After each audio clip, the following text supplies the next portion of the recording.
And good Saturday morning. My name is Ryan Belmore. It's just past 10 a.m. here on a Saturday. Not used to working on Saturdays and doing these interviews, but I appreciate our guests today moving from yesterday to today to a weekend to accommodate some stuff that I had going on. And she is Vice Chair Lynn Underwood Ceglie. Lynn, how are you? Fine. How are you, Ryan? I'm doing okay. And happy Saturday. What's up? What's on the agenda for a city council person on a Saturday?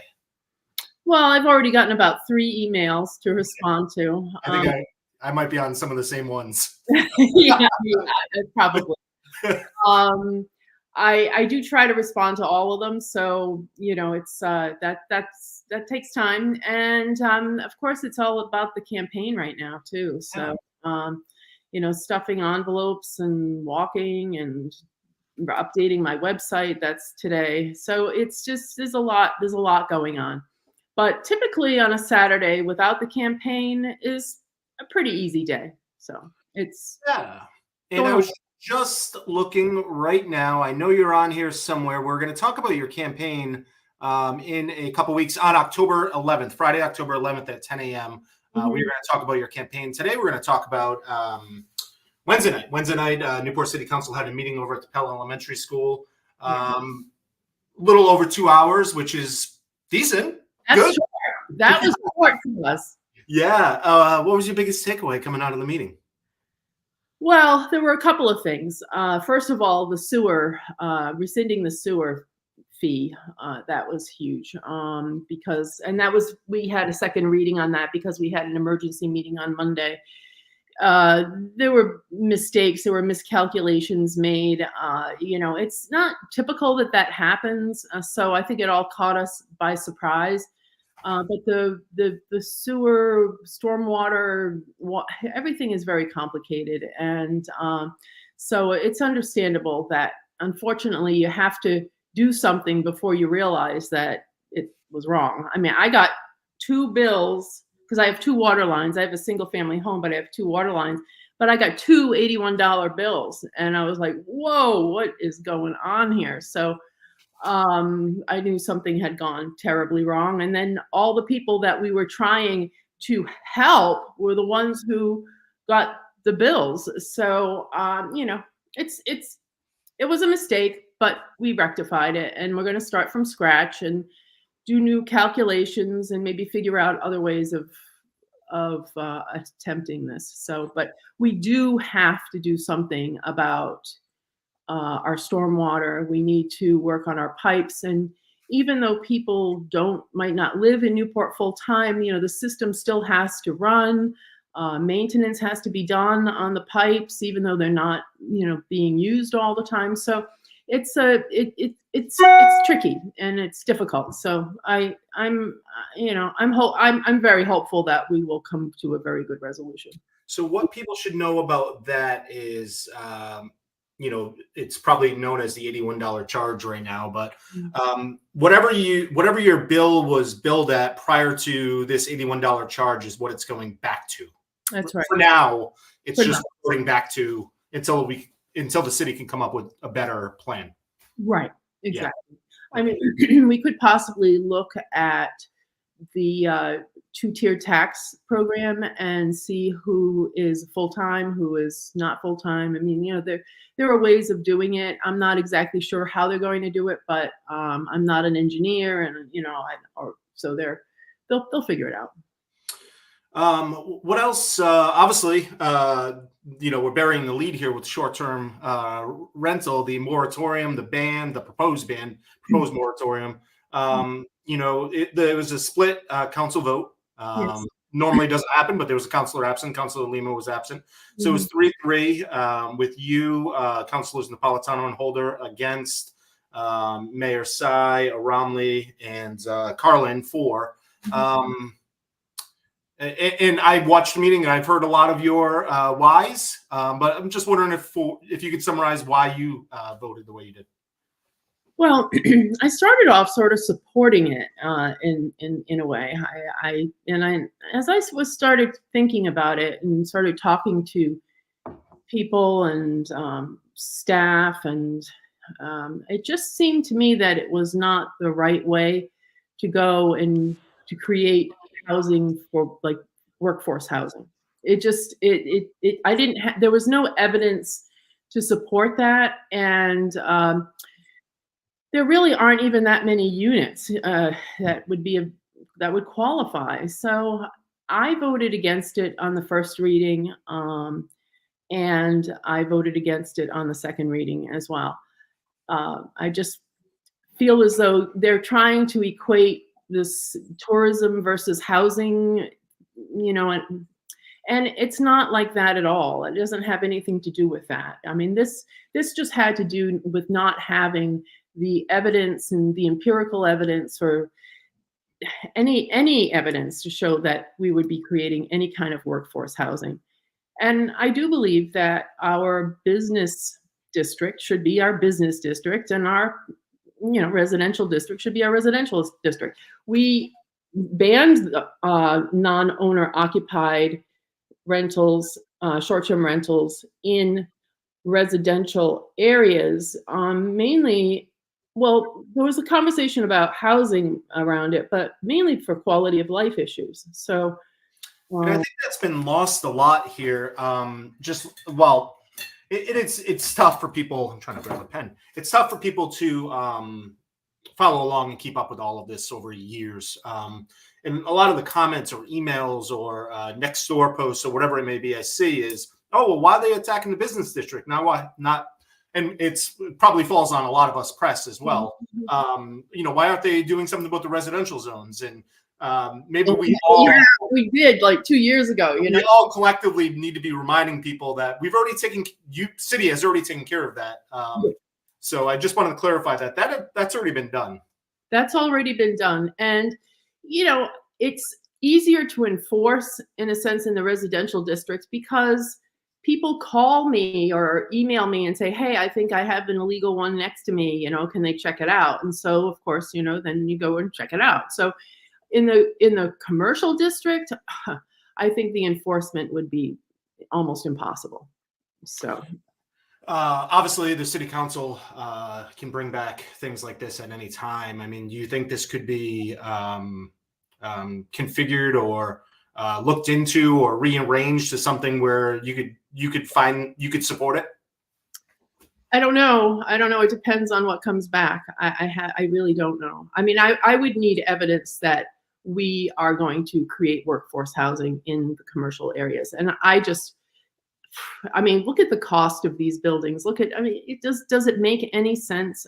I don't think it does. And I think what we would be doing is creating an artificial market for grandfathered guest houses, and those buildings are going to skyrocket in value.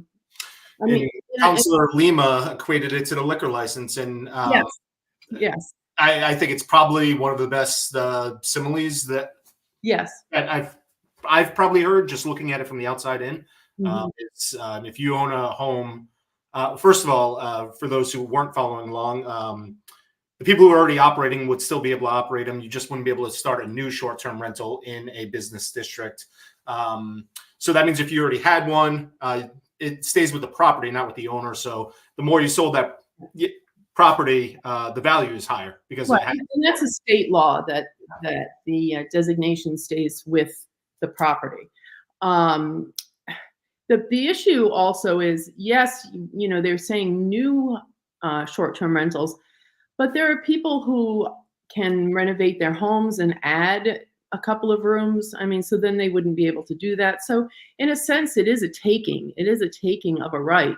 And I mean, these rights have been on the books for decades. So I don't feel comfortable taking away a right when I feel that the evidence is not there to support what we need. One of the things, and I don't know, maybe I'll find a way to relate this as I talk. People are taking some of these bigger homes and chopping them up into little condos. I saw yesterday posted a 500 square foot condo, in Newport for $550,000. That's another way that we're losing some workforce housing and apartments. And do you have anything? Do you see a solution for any of this, or do you not see the problem with this? Well, I there's mean, short-term rentals, not with chopping up condos. I was just obviously, a problem. I mean, I think that the problem has stemmed mostly in the residential districts. I mean, I look at my own house. This used to be a two-family, then I had two kids and they got older and had friends, and it's like we wanted more space, and our lifestyle was just that we wanted more space. Yeah. So I was just on the Doris Duke restoration committee to select projects, Yeah. for awards. And there were two properties that are in residential districts that are now single family homes, and they used to have 4 or 5 apartments in them. Yeah. So, I mean, we're talking 12,000 square foot home, I mean, I think that that's how we're losing quite a bit of housing in that way. We got to get our act together in moving on the Cogshall School. I mean, have to, and that's an important one. And we have consultants who are coming up with some ideas, but Jean Marie makes a very good point that we have to look at our entire community island and look at Middletown and Portsmouth and say, hey, what are you doing? Now, I do think Middletown is doing something. They are putting a housing complex on West Main Road, which I think will help, but it's not easy for these developers. There's no help in grants or anything for people who want to build workforce housing. It's just not there.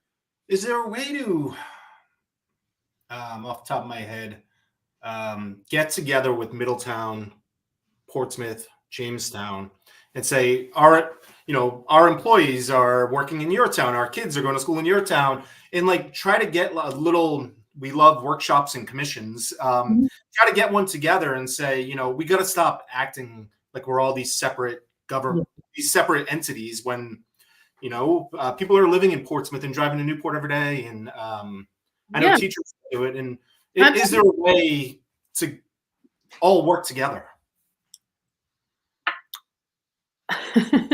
I'm sorry. I know, it sounds nice, doesn't it? It's just like I like people who are on the Middletown and Portsmouth town councils. I don't know anyone in Jamestown, but I like them. I mean, there certainly could be a way to start a conversation about that. Let's see, like after the election, let's see what happens, and we can possibly do that. But I do appreciate the work that Middletown has been putting into it. And I know there is a statewide short-term rental commission led by Rep. Carson, which met, I'm a little off schedule here, a couple of days ago. So I'll have to touch base with her about how she's looking at it as a statewide holistically, and what she's. But obviously, it's a big issue. It's a big issue everywhere. It's a big issue.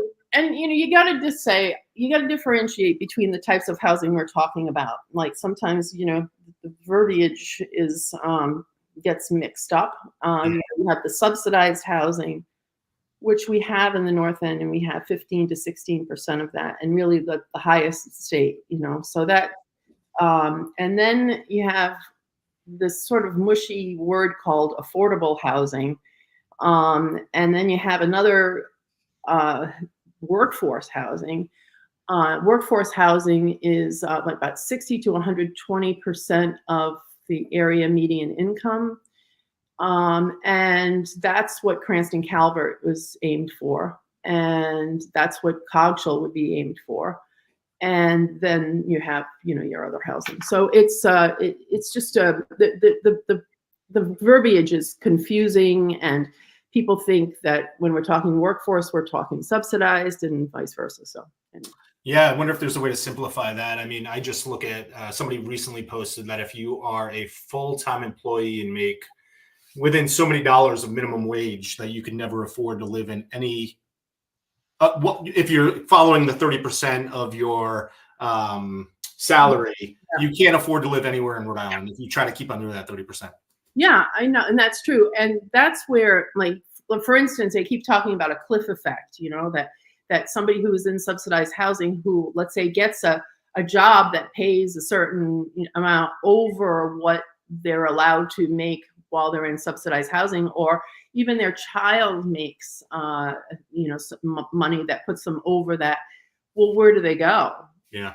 So it's those are the unfortunate things that we're trying to resolve, but it's very difficult. I mean, housing is not an easy thing. I mean, it's like the sewers too. It's like there's so much that's complicated in the situation, and then you've got people who say, well, not in my backyard, and so then you've got the political stuff, and it's difficult.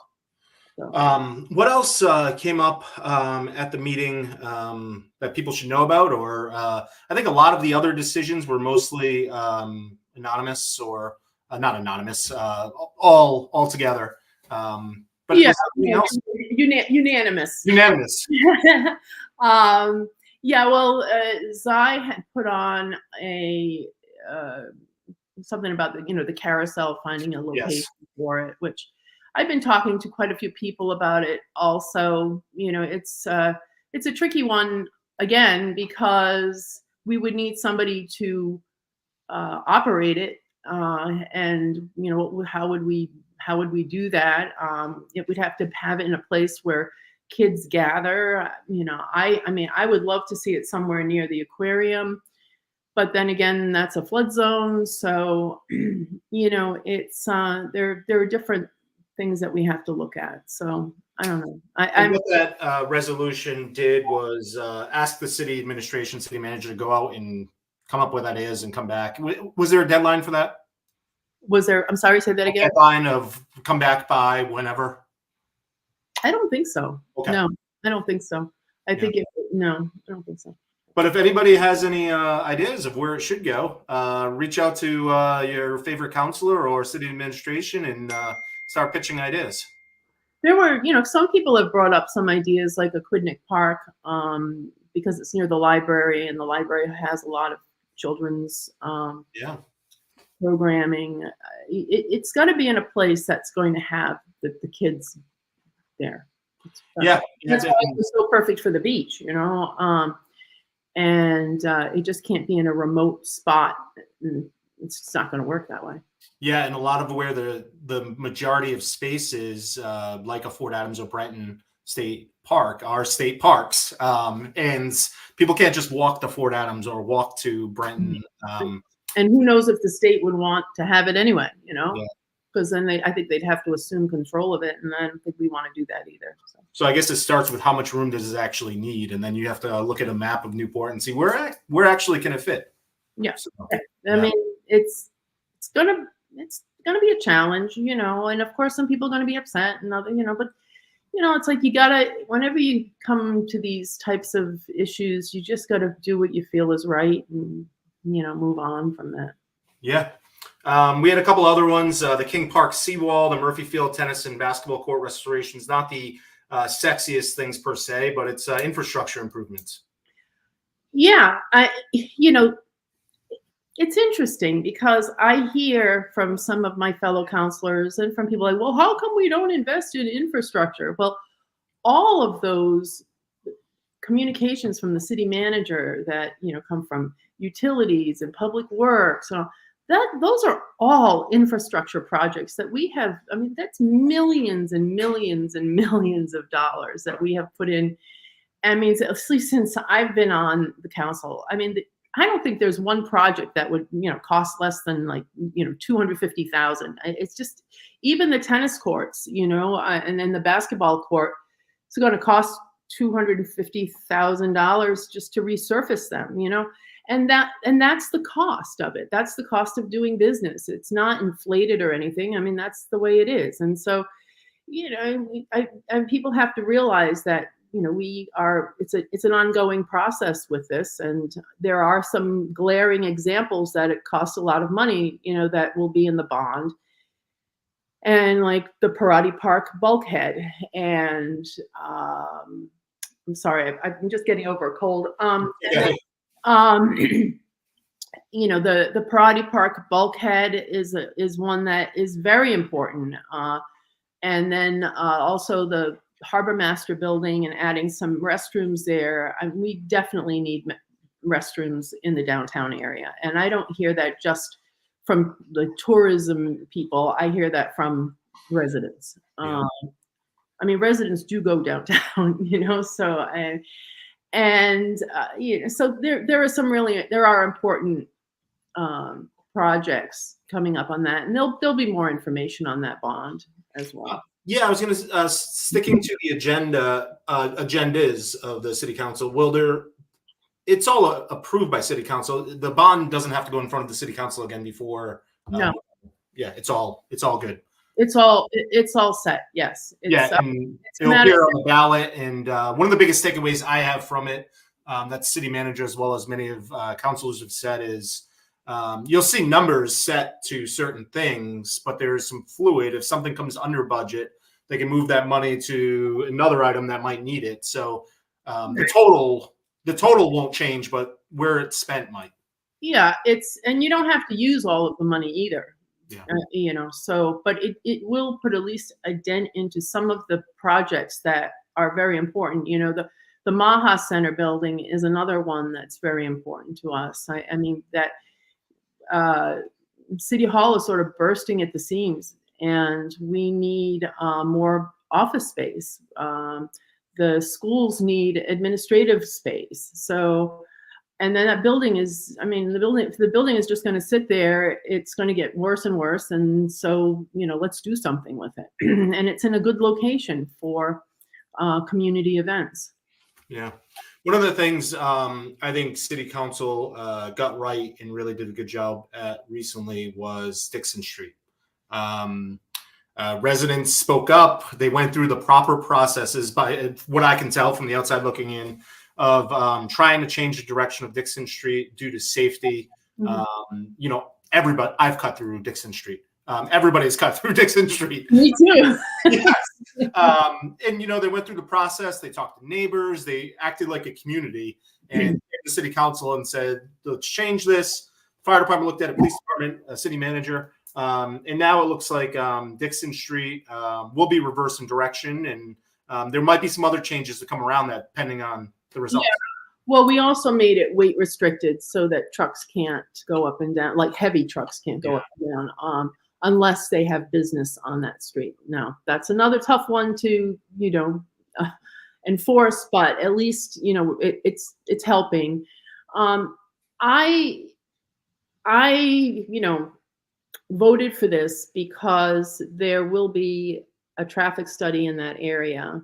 Yeah. And I know that the neighbors have been saying that it will make things better, but with that traffic study, at least it will confirm it, or it will, so I felt very comfortable in changing the direction of the street. I don't feel comfortable changing directions of streets typically, So because of this traffic study, I think that it was a fair thing to do.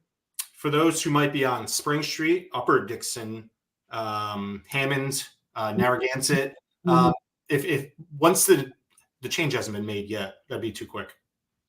I think it's going to be within the next couple of weeks. They have to get the signage and everything. Yeah. So if you experience any changes after the change, make sure that you voice your opinion in a nice and respectful way to city councilors as well as city staff, so they know what the changes are doing. You could sit in your house every day and say, "Oh, there's more traffic," but you need to let people know. Well, yeah. And there are streets that are. Now I'm running Second Ward, and I know the streets that have problems in the Second Ward, like Annandale and Rhode Island, and trying to alleviate some of the issues there. And it's tough because every street is a cut through, and everyone's allowed on the roads. So it's just difficult when you have these heavy trucks going up streets that they're not supposed to be going up. And, Lynn, any insight into any public insight that you can give that won't get you in any trouble on what's to come next agenda? Anything big that you're looking to introduce or do in the next couple agendas, weeks? Well, a couple of weeks ago, I put a resolution on to look at parking for large events uh, Yes. more holistically. I think that what was striking was how well the traffic situation was during the golf tournament, and everyone made comments that it really the traffic wasn't bad at all, and that's because we used some remote parking areas and like the beach, and I think we even used the Carpianato property over on the the north end. And then we have the new parking lot that is going to be opened up that the state put in. So, there might be opportunities to run shuttles, and what is the trigger for doing this? I mean, there are large events, that happen, and I think it's definitely something to look at. And I know that this summer was very bad when it came to traffic congestion. I think it was probably one of the worst ones, but I do believe it had something to do with, the elephants coming to town. I was talking to someone at NRF, and they said they had over 60,000 people come. That's a lot of people going down Bellevue Avenue and then cutting through the side streets. And even back in like the early 80s, when I was a tour guide at Rosecliff, and I would leave work at 5 o'clock, there was a big line of traffic, and I used to cut through Parker and then Annandale. But so traffic has always been an issue. But I think this year, I think we really did hit we hit a point where it was very difficult to navigate, particularly in some of the side streets. With all of these conversations going on, I spoke with Evan Smith, President and CEO of Discover Newport, the other day, and he had mentioned with all these conversations currently going on right now, that one of his top things to do is talk to council, city administration about a tourism master plan. And do you think there's a need for a plan for tourism or traffic? Or I don't know what a tourism master plan would entail, so I'd have to learn more about that. I think that worldwide there's been a bit of backlash over tourism. You look at what happened in Barcelona, and then there's just some sensational stuff that comes out. And I think that there are some people who are trying to, ride the wave of this sentiment. I look at tourism as we need a balance. We need a balance between the residents and our economy that, it contributes a lot to our economy. You can't look your nose up at $6 or $7 million a year. I mean, it just you just can't do that. So I think that we need to strike a balance, and if that's something that this could do, I think that would be great.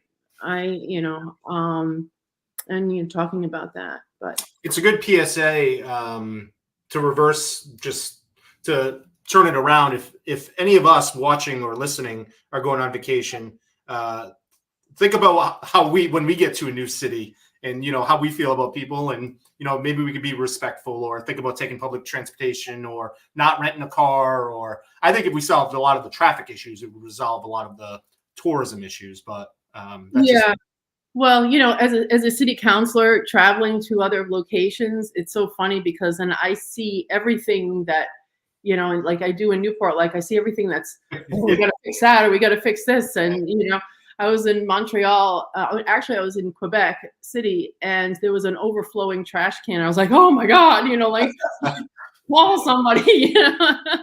How is Quebec City? It's on my short list. Beautiful. I found out recently. I did genealogy, and I had a bunch of family come through Quebec City. So, yeah, thinking about going there. Yeah. Closer to home. I don't know what you can share. Any update on when the elevator might be fixed at City Hall? No. I know that there was a technician that was going to come in and look at it, but no, I don't know. I hope looking ahead at the next city council meeting in 2 weeks. Yeah, we'll see. I mean, right now everything is scheduled at Pell, but I mean, we're lucky we have that space, that is so easy to use. So yeah, I don't know, but those elevators will try to somebody gets stuck in there. Yeah. Not good. Anything that we did not get to that you wanted to bring up today? Broadway Street Fair. Oh, yes. Go ahead. Yeah, we need volunteers. And anybody can reach out to me, ceglie@gmail.com. And then I can send your name over to some of the organizers. We need volunteers. It's going to be a great day. Let's pray for sun. And there's going to be a lot of vendors, a lot of different vendors. There'll be a beer garden. And then after 4 o'clock, there's going to be more events down in Washington Square. So it's going to be a great day. Excellent. And I just dropped the link. October the 12th. October the 12th. Broadway Street Fair, npt.com. And there's a volunteer button on there as well. And all sorts of stuff. I've got a couple press releases from the event that I've got to look at. But it's coming up very quickly. So yeah, we're also going to have a series of workshops. One of them on Admiral Kalfas, some traffic calming there. There's a little confusion as to the dates and right now, and the times, but we'll get that straightened out probably by Monday. So okay, I had already run something on there letting people know, so I'll keep an eye on it with the city clerk to make sure that we have it right on the website. Yeah.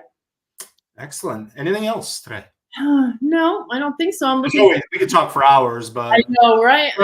Keep it to one city council agenda. Yeah. Well, I'm looking forward to talking to you on the 11th, and we'll have a lot to discuss then as well. Okay, excellent. And just as a reminder to everybody watching and listening, this is Ask the Council segment, and what I did is I opened this up to all city council members, so all 7 got the invite at the same time. They could come on and preview anything on an upcoming city council agenda, recap, discuss anything, resolutions they're introducing.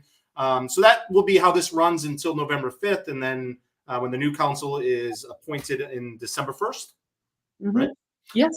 We will keep Ask the Council going, and we can talk about anything in the city. But we're trying to separate politics and council business this time. But everybody has been invited.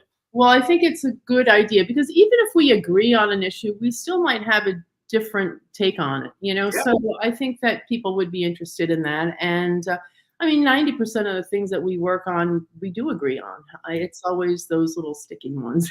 It's been interesting hearing the difference, on just short-term housing this week, from the Cy to Charlie to Mark to you, that's 4 different thinkings, kind of, little differences on just what they think on, that one item. Now, granted, it's a big item, but yeah. So. It is.